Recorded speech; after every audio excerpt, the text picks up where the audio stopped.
Loh, kok di sini? Salah tempat nih kayaknya.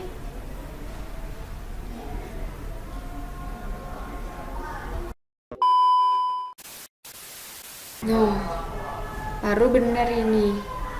Oke, disimak ya videonya sampai selesai. Jangan ribut.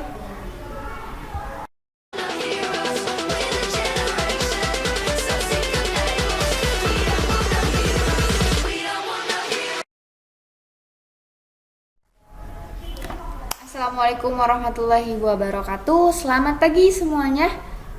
Mudah-mudahan dalam keadaan sehat ya. Ibu mohon maaf sekali lagi ibu tidak bisa hadir hari ini. Minggu kemarin juga ibu tidak hadir tapi sudah memberikan tugas ya.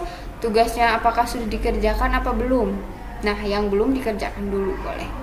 Hari ini ibu akan menyampaikan materi masih tentang desa kota, melanjutkan materi yang sebelumnya.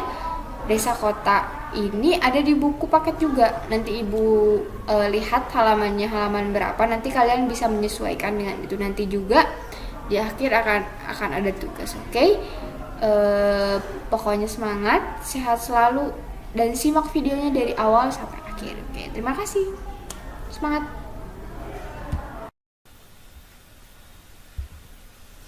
Oke, bismillahirrahmanirrahim. Assalamualaikum warahmatullahi wabarakatuh. Sebelum melihat video, silahkan dibuka buku paketnya bab 2, interaksi ke ruangan desa dan kota. Di situ ada relevansi Al-Quran dan hadis, kemudian tujuan pembelajaran. Di sini ada perbedaan antara desa dengan kota. Nanti kalian akan lebih mendalami perbedaan antara desa dengan kota itu tidak hanya dari tampilannya.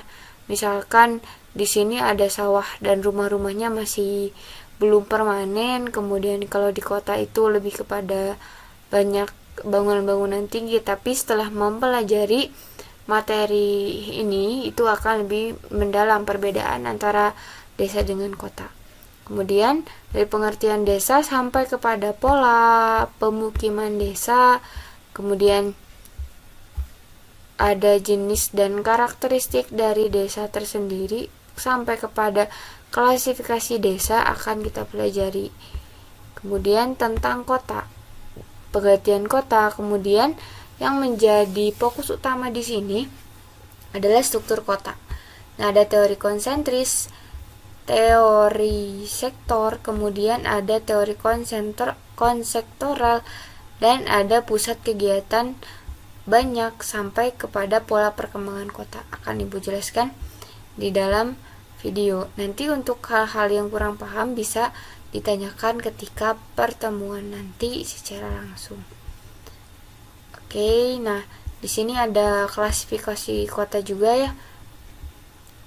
Kemudian bagaimana terbentuknya sebuah kota berdasarkan bentuk fisiknya dan lain sebagainya. Untuk berkaitan dengan tugas kemarin, itu ada teori konsektoral, teori konsentris. Nah, di sini kemarin kan disuruh mencari CPD dari si Jawa Barat. Nah, ada beberapa kota mungkin yang bisa dijadikan CPD jika di situ terdapat daerah pusat kegiatan. Misalkan di situ ada kota Bandung, kemudian beberapa daerah di Jawa Barat yang memang memiliki kegiatan industri, kemudian kegiatan perdagangan yang mencakup atau meliputi atau menunjang dari beberapa wilayah, itu bisa disebut dengan CBD. Nah, bisa dilihat lagi kayak kurang relevan, misalkan Bu, untuk pemukiman atau daerah kelas tinggi. Pemukiman kelas tinggi biasanya tidak selalu jauh dari kegiatan, tidak selalu jauh dari daerah pusat kegiatan, biasanya ada yang dekat juga Bu untuk saat ini. Jadi teori konsentris itu bisa jadi relevan atau tidak relevan ketika diterapkan di salah satu kota atau CBD di Jawa Barat. Jadi untuk tugasnya silahkan direvisi atau diperbaiki atau dilengkapi setelah melihat materi dari Ibu. Baik, selamat pagi semuanya, salam sejahtera untuk kita semua. Hari ini kita akan belajar mengenai interaksi ke ruangan desa dan kota. Jadi, apa sih desa itu? Apa sih kota itu? Nah, desa itu berasal dari bahasa Sanskerta, yaitu desi. Desi itu punya arti apa? Tanah kelahiran. Jadi kalau yang namanya desi, oh berarti artinya tanah kelahiran. Tanah kelahiran. Oke. Jadi desa ini berarti tanah kelahiran, tidak hanya menunjukkan tempat atau daerah ternyata, tetapi menggambarkan apa? Kehidupan sosial budaya.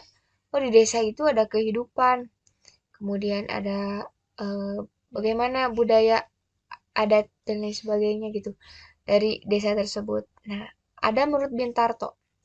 Pengertian desa menurut Bintarto ini merupakan apa? Suatu hasil perpaduan antara kegiatan sekelompok manusia dengan lingkungan. Jadi perpaduan antara apa? Kegiatan manusia, kegiatan sekelompok manusia dengan lingkungannya. Nah, ini perpaduan antara ini tuh menghasilkan sebuah desa. Nah, hasil perpaduan ini merupakan wujud atau ketampakan di muka bumi yang ditimbulkan oleh unsur-unsur fisiografis, kayak sosialnya, ekonominya kayak gimana, politiknya, budayanya. Oh, berarti desa ini berkaitan dengan ini. Memiliki sosial yang berbeda, perekonomian yang berbeda, politik yang berbeda, budaya yang berbeda. Nah, itu menurut Bintarto. Nah, selanjutnya ada menurut undang-undang. Undang-undang yang mengatur desa itu UU nomor 6 tahun 2014. Jadi ini tuh memiliki di dalamnya itu ada pengertian desa. Desa adalah desa. Yang selanjutnya disebut dengan desa adat atau disebut dengan nama lain. Selanjutnya disebut desa adalah kesatuan masyarakat hukum yang memiliki batas wilayah yang berwenang untuk mengatur dan mengurus urusan pemerintah, kepentingan masyarakat, dan lain sebagainya. Jadi, itu menurut Bintarto. Nah, selanjutnya,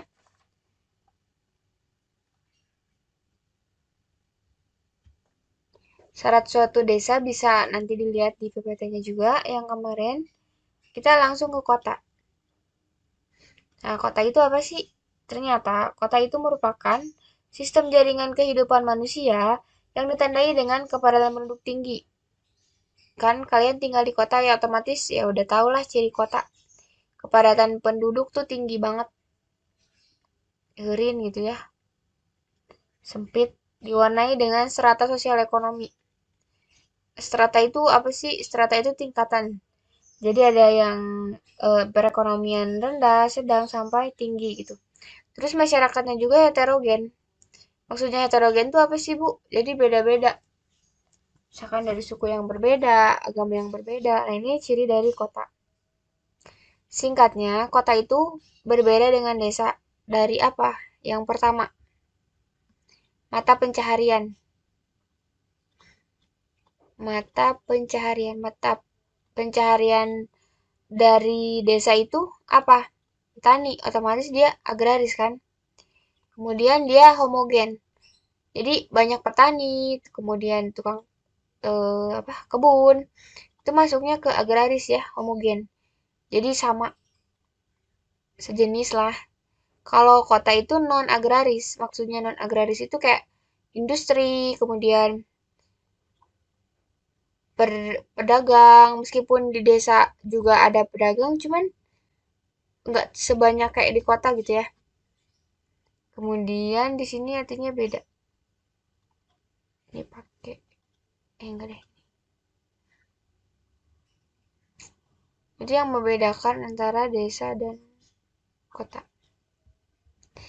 Selanjutnya selain dari mata pencaharian, juga ada dari apa? Ada dari kepadatan penduduk. Udah jelas banget ya. Kepadatan penduduk di desa itu tidak padat atau nggak padat, nggak sepadat yang di kota gitu. Ini padat. Kemudian stratifikasi sosial. Jadi baik lagi stratifikasi sosial itu kayak tingkatan dia itu dari perekonomiannya, kemudian dilihat dari ya biasanya dari perekonomian sih kayak ada yang kayak banget, ada yang kayak biasa aja gitu. Oh berarti ada yang sederhana stratifikasinya tuh ini sedikit. Kalau di kota itu kompleks dan banyak.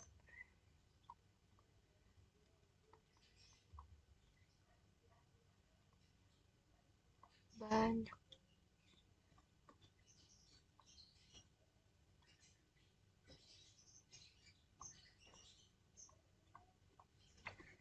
Selanjutnya, dari mobilitas penduduk. Mobilitas penduduk itu apa sih? Mobilitas penduduk itu berarti mobilitas penduduk. Dia itu berpergiannya itu dalam kurun waktu seminggu itu rendah apa tinggi sih? Nah, ternyata kalau di desa itu rendah. Kalau di kota berarti mobilitas setiap hari ada ya perpindahan penduduk. Misalkan maksudnya bukan perpindahan penduduk dari dia pindah rumah, enggak. Jadi kayak dia itu pergi-pergiannya itu sering banget gitu. Kalau kota kan kayak aku mau ke sini ah gitu. Aku mau ke tempat kerjanya di daerah Kemang misalkan di daerah Jaksel.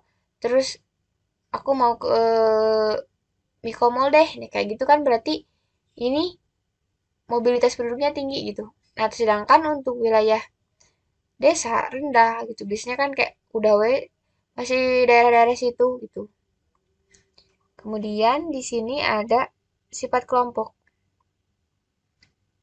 Nah, sifat kelompok ini kelompok game landscape. Dalam sosiologi ada ya. Kalau ini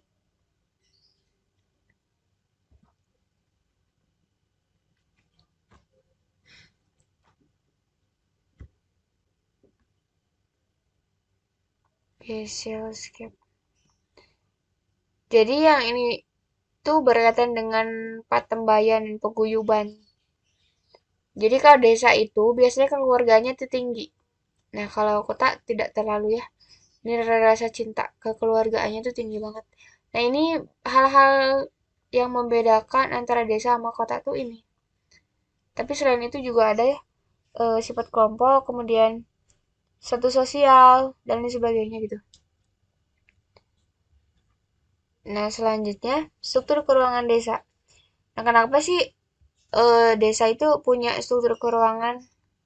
Struktur keuangan itu apa sih? Nah, struktur keuangan itu berarti kawasan pemukiman di desa itu seperti apa sih? Dia tuh apakah berkerumun, apakah terpusat atau linier? Nah, ternyata desa itu punya ciri khas struktur keuangan. Nah, ini tuh berdasarkan apa sih? Berdasarkan tempat memberi kehidupan manusia cukup luas. Jadi luas nggak? Wilayah pedesaannya dekat dengan area pertanian nggak? Nah, daerahnya subur apa enggak? Nah, ternyata karena faktor-faktor tersebut, desa itu beda-beda gitu. Nah, yang pertama ada pola terpusat. Pola terpusat atau memusat. Jadi, si rumahnya itu misalkan ini wilayah ya. Yang rumah-rumahnya itu kumpul di sini. Kumpul di sini. Terus di sini ada lagi. Berarti terpusat dalam suatu misalkan satu daerah tertentu. Nah, biasanya kalau terpusat ini ada apa? Di sini tuh ada sumber daya alam. Kemudian di sini tuh biasanya satu kerabat. Contohnya ada di mana sih kalau terpusat? Ternyata ada di pegunungan, misalkan kayak gini. Nah, biasanya kan kalau daerah pegunungan tuh kalau kalian punya keluarga di daerah pegunungan, dia itu akan berkerumun di dalam suatu wilayah, satu saudara, satu keluarga, hampir se-RT itu uak-uak semua gitu kan. Atau paman-paman semua gitu. Di sini juga ada lagi. Ternyata ini kumpulan keluarga X, tapi bisa juga nih. Dia itu berkumpul bukan karena keluarga, tetapi karena adanya sumber daya alam. Nih, misalkan di sini ada air. Di sini tuh sumber airnya oke. Oh ya udah kita bikin rumah di sini aja gitu. Oke, kayak gitu ya. Selanjutnya tersebar atau terpencar. Ini terpusat. Yang selanjutnya tersebar atau terpusat. Tersebar atau terpusat. Nah, tersebar atau terpusat ini tuh karena apa sih? Oh, berarti dia itu bisa jadi untuk pemukiman daerah pertanian. Misalkan pertaniannya itu lahannya di sini, dia bikin rumah di sini. Di sini juga lahan pertaniannya dia, oh berarti di sini. Nah, Kayak gitu. Jadi bentuk ini ditemui di Indonesia, kemudian terdapat di negara yang petaninya sudah maju. Biasanya itu di negara-negara maju. Oke, selanjutnya pola memanjang atau linier. Ini biasanya negara maju, lahan pertanian ya. Ini berkaitan dengan lahan pertanian. Selanjutnya memanjang atau linier. Jadi dia itu ngikutin ini garis. Tersebutnya apa? Line village community type. Jadi kayak ini rumah, ini jalan. Rumahnya tuh ngikutin jalan kayak gitu. Oh, berarti dia itu pola pola pemukimannya itu memanjang linier. Nah, biasanya ngikutin ngikutin jalan, ngikutin di pinggir pantai. Oh, berarti di situ memanjang atau linier. Selanjutnya mengelilingi pusat mengelilingi mengelilingi pusat fasilitas tertentu.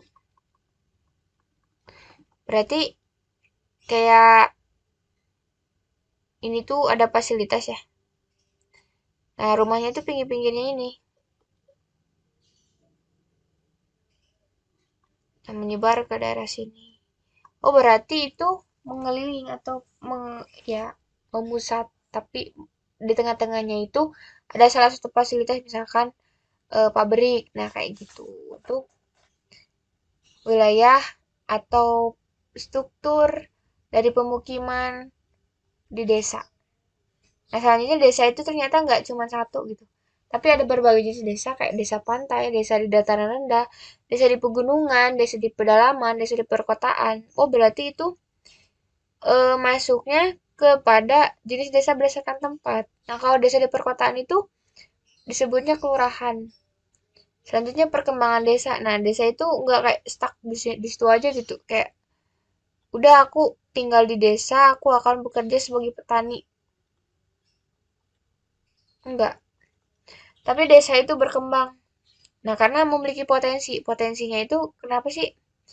Kayak desa itu misalkan berada di wilayah yang memang dekat pantai, oh berarti dikembangkan untuk pariwisata juga. Oke, kayak gitu. Nah, desa itu dibedakan menjadi ada desa swadaya, swakarya, swasembada. Kemudian ada desa Moutbintarto juga ada desa terbelakang yang sedang berkembang dan desa maju. Nah, biasanya yang paling terkenal itu ada desa swadaya, swakarya, swasembada. Nah, desa swadaya itu apa sih? Jadi, swadaya itu tradisinya masih melekat gitu. Tradisinya itu masih bagus. Lokasinya juga kadang terpencil, terus penduduknya tuh jarang. Mayoritas penduduknya itu petani gitu. Kalau swadaya. Beda lagi kalau desa swadaya swakarya. Di sini tuh udah ada kemajuan gitu. Makin ke sini tuh makin ada kemajuan.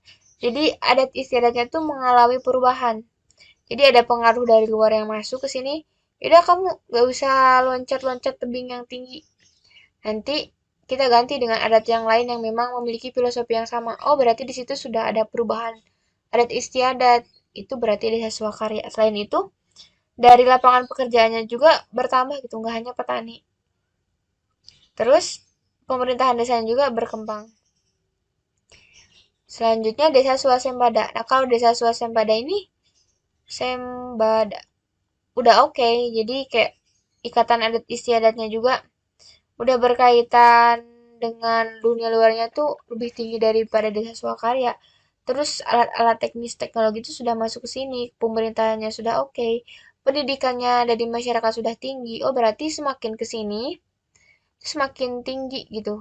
Dari perubahan-perubahan yang memang asalnya tradisional menjadi modern kayak gitu. Dan banyak sekali jenis desa lainnya. Selanjutnya kita ke pola keruangan kota. Nah, pola keruangan kota berarti kita harus tahu dulu kota itu apa sih. Nah, kota itu merupakan pusat berbagai kegiatan. Jadi sudah dijelaskan sebelumnya, kota itu kan non-agraris ciri-cirinya, terus kepadatan penduduknya tinggi, dan lain sebagainya. Ternyata kota ini memiliki klasifikasinya, ada Eopolis, Eopolis, polis, kemudian ada metropolis, megalopolis, tiranopolis, sama nekropolis. Jadi ini tuh klasifikasi kota berdasarkan tahapannya. Bisa juga jenis kotanya. Nah, di PPT juga kan ada penduduknya berdasarkan banyak penduduknya. Yang bisa dilihat di situ ya. Nanti LKS-nya dipotokan sama ibu materinya untuk yang nggak punya LKS bisa dibaca di situ. Nah, selanjutnya udah jenis itu ada teori. Teori apa sih? Teori struktur kota. Struk mana sih? Struktur kota. Jadi teori struktur kota ini ada teori dasar analisis regional. Jadi kayak gini. Selanjutnya teori struktur kota. Ini tuh yang pertama teori dasar analisis regional. Yang pertama teori dasar analisis regional. Jadi ini tuh menggambarkan pendekatan lokasi. Jadi pola penyebaran penggunaan lahan perkotaan banyak dipengaruhi oleh faktor-faktor yang pembentukan kota yang memungkinkan. Di sini tuh terdiri dari 3 doang. Oke, kita warnai ini hijau, ini biru, ini hijau. Kemudian ini biru. Dan yang terakhir merah.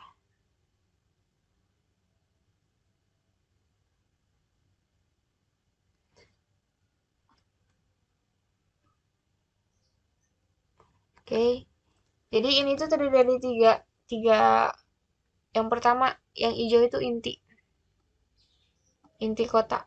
Terus di sini tengah. Kemudian ada pinggir.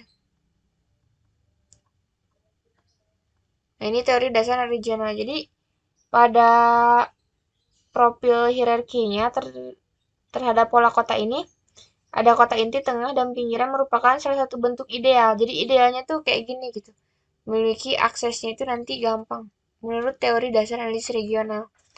Jadi, kota tuh terdiri dari ini. Gitu. Selanjutnya, teori konsentris. Teori konsentris itu apa sih? Jadi, teori ini tuh dikemukakan oleh Ernest Burgess. Nah, ini tuh membagi menjadi beberapa zona. Ada 5 zona ya. Di gambar di sini. 1, 2, 3.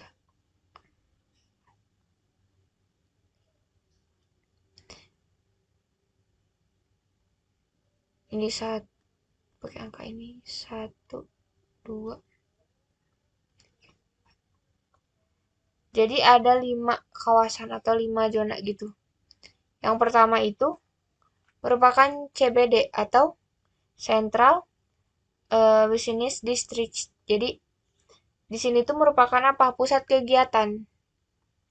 Pusat kegiatan apa sih, Bu? Kayak pusat kegiatan ekonominya, industrinya tuh ada di sini gitu. Ada di sini.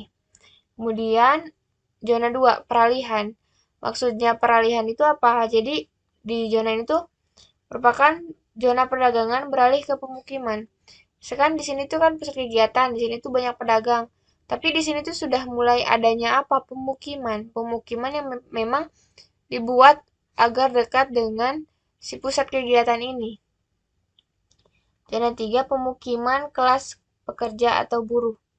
Nah, ini sudah masuk pemukiman betul. Pemukiman apa? Tapi pemukiman buruh. Biasanya kan pemukiman buruh tuh kos-kosan kayak gitu. Pengen deket sama tempat kerja. Berarti dia itu di situ gitu. Nah, di kawasan nomor 4 itu merupakan pemukiman kelas menengah. Kelas menengah.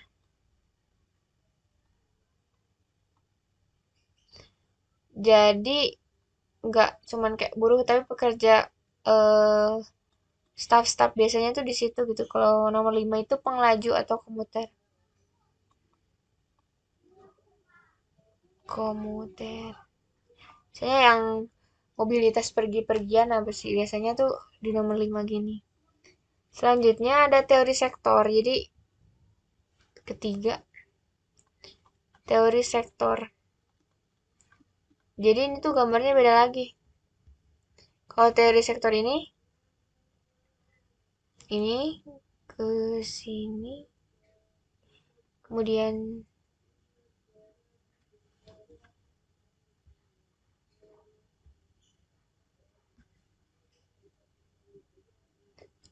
ini ada lagi ke sini tuh.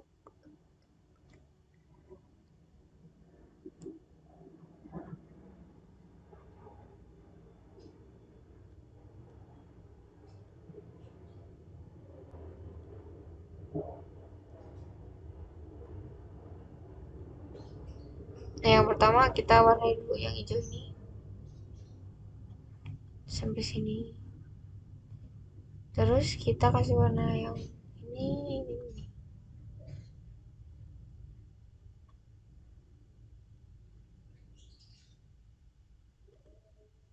Kita kasih warna merah daerah sini. Kemudian kita kasih warna hijau, jangan hijau, hitam ya ini. Nah, yang pertama ini tuh yang hijau ini tuh merupakan apa? CBD.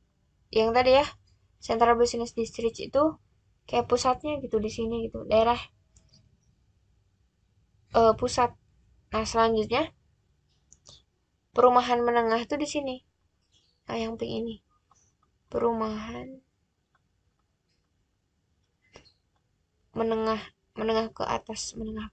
Pokoknya dia itu nggak terlalu ini perekonomiannya itu kan tengah-tengah gitu.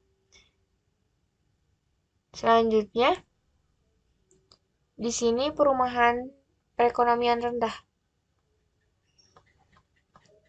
Perekonomiannya rendah. Berarti yang ini apa? Berarti yang ini tuh zona industri. Bu, berarti yang CBD itu bukan industri aja, bukan. Berarti bisa jadi perdagangan, bisa jadi pemerintahan, dan lain sebagainya gitu. Nah, baru yang ini, perumahan mewah. Dalam teori ini tuh lengkap gitu. Nggak cuman sampai perumahan kelas menengah sama menengah ke atas dan menengah ke bawah, tetapi di sini itu ada beberapa. Ini menunjukkan ke sini ya. Kemudian ini zona industri, yang ini juga zona industri. Di sini ada perumahan mewah, perumahan menengah, ini CBD. Jadi biasanya tuh perumahan orang-orang kayak orang-orang rumah gede itu jauh nggak terlalu dekat dari pusatnya gitu. Dia tuh pengen tenang, capek, udah capek kerja. Nah, selanjutnya nomor 4 ada teori apa? Teori inti ganda. Maksudnya teori inti ganda itu apa? Jadi teori ini tuh dikemukakan oleh Harris dan Ullman. Jadi keadaan tata ruang kota dapat dikelompokkan menjadi 4 bagian. Ada inti kota, selaput inti kota, kota satelit, suburban. Jadi pengembangan dari ketiga sektor ini menghasilkan keterpaduan pola ruang kota. Misalkan ada di Chicago, Berry, Rest telah menyusun sebuah pola ruang yang mengenai kota metropolitan ini. Jadi ini tuh biasanya teori inti ganda ini tuh untuk wilayah yang memang wilayahnya kota di wilayah yang gede banget, wilayahnya besar sekali. Makanya ada teori inti ganda. Oke. Jadi apa sih Bu? Pusing dari tadi. Jadi hari ini tuh kita belajar interaksi desa kota. Kita ulangi sedikit aja ya. Jadi apa itu desa? Desa itu berasal kata desi yang artinya tanah kelahiran. Oke. Desa itu memiliki apa? Sosial perekonomian yang berbeda, politik yang berbeda. Yang mengatur desa itu Undang-Undang nomor berapa? Undang-Undang nomor 6 tahun 2014. Perbedaan desa mencangkut apa aja? Mata pencaharian, kekuatan penduduk, stratifikasi sosial, mobilitas penduduk, sifat kelompoknya itu beda-beda. Nah, kota itu apa? Kota itu merupakan suatu wilayah dengan kepadatan penduduk tinggi, strata heterogen, strata sosialnya tuh beda-beda, kemudian ada heterogenitas, jadi beda-beda budayanya, beda-beda stratifikasinya. Nah, selanjutnya ke struktur keuangan. Struktur keuangan itu ada pola terpusat, Jadi kayak pemukimannya itu memusat gitu di suatu daerah. Terus tersebar tersebar kemudian terpusat di situ. Maksudnya tersebar atau terpusat tuh beda sama yang kayak di atas. Jadi tersebar lahan pertanian misalkan di daerah A, oh berarti dia berkumpul di sini, tapi dia itu intinya itu menyebar. Kemudian ada memanjang atau linier. Jadi biasanya pinggir jalan, pinggir pantai, pinggir industri, terus mengelilingi pusat fasilitas tertentu. Misalkan di sini ada apa? Ada industri. Jadi dia tuh mengelilingi pusat-pusat industri. Terus ternyata desa itu nggak stuck di situ aja gitu, tapi desa itu memiliki perkembangan. Nah, perkembangan ini ada macam-macam. Nah, secara yang sering dibahas itu kayak ada swadaya, swakarya, swasembada gitu. Semakin ke bawah, swasembada itu dia tuh makin oke banget. Udah makin modern gitu. Kalau swadaya itu adat istiadatnya masih kental sekali. Selanjutnya jenis kota. Kota itu ada eopolis, polis, metropolis, megalopolis, tiranopolis, nekropolis. Nah, selanjutnya ada teori struktur kota. Teori struktur kota itu nggak cuman kayak udah kota, oh berarti semuanya sama enggak. Tapi ada teori dasar analisis regional. Jadi di sini tuh idealnya kota itu dari inti kota, tengah kota atau peralihan, atau ya mau ke pinggiran gitu ya. Yang terakhir ada pinggiran. Kemudian ada teori konsentris. Teori konsentris itu terdiri dari CBD atau pusat kegiatan, peralihan, pemukiman buruh atau pekerja. Di sini nomornya bisa dilihat. Kemudian ada pengelaju atau komuter. Nah, selanjutnya ada teori sektor. Ada teori sektor ini apa? Jadi teori sektor ini lebih kompleks daripada yang atas. Di sini tuh ada perumahan menengah, kemudian ada CBD, perumahan pemukiman dengan perekonomian rendah, kemudian industri. Jadi idealnya dengan teori sektor, menurut teori sektor ini, gini loh gitu, struktur ruang kota tuh. Nah, kayak gitu deh. Kemudian ada teori inti ganda. Teori inti ganda ini, mana sih teori inti ganda? Kok nggak ada ya? Nah, selanjutnya teori inti ganda ini berkaitan dengan apa? Jadi biasanya kota dengan wilayah yang memang wilayahnya itu sangat besar. Nah, di sini terdiri dari inti kota, selaput inti kota, kota satelit, dan suburban. Kayak gitu.